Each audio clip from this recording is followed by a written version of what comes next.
Комеморација посветена на професор доктор Тодор Делипетров денеска се одржа на Факултетот за природни технички науки при Универзитетот Гоце Делчев во Штип.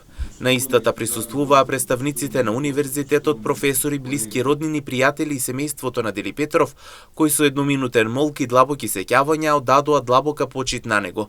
Делипетров останува во нивните срца како човек кој оставил големи и значајни дела и во универзитетот и надвор од него.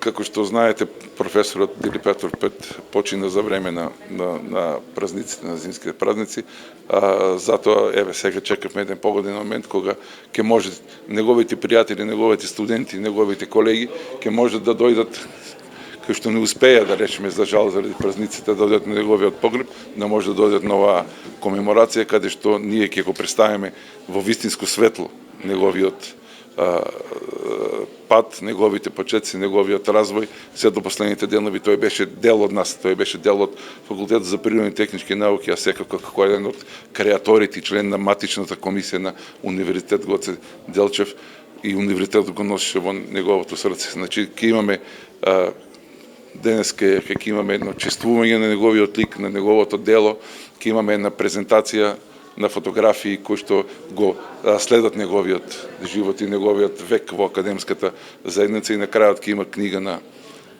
жалост, која што ќе се потпишат луѓето, ќе пренесат некоја порака на неговите наследници, на неговата фамилија, на неговите внуци, правнуци.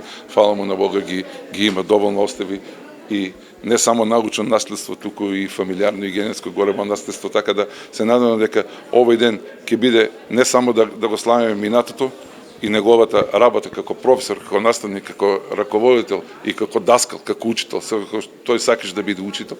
Деканот на факултетот Ѓорги Димов вели дека тој ќе се потруди да биде наследник на професорот Делипетров со сите позитивни особини кои што тој ги имал и ги презентирал секогаш. Секогаш беше достапен за медиумите, секогаш беше отворен за да го каже тоа што е некој природен феномен што вие не го знаете или јавноста сакат да се интерпретира. Тој беше секогаш достапен за вас. Јас се трудам како негов директен наследник и ученик, се трудам да ги имплементирам сите тие работи и сите тие позитивни особини кои што тој ги носеше и ги презентираше секогаш и во јавност и во затворени врати, кои што научи како треба да бидеме како професори, како треба да бидеме како учители, како треба да бидеме како луѓе и како треба да бидеме на крајот на крајевите како раководители. Тој беше, како што реков, и 2 мандата декан на нашиот факултет, 8 години. Гледавме од него како треба и која насока треба да се движи, фати за да се движи факултетот во вистинска насока. Инаку професорот Тодор Делипетров е роден во 1951 година, а почина на 3 јануари оваа година. Тој останува значајна личност во општеството и во универзитетот.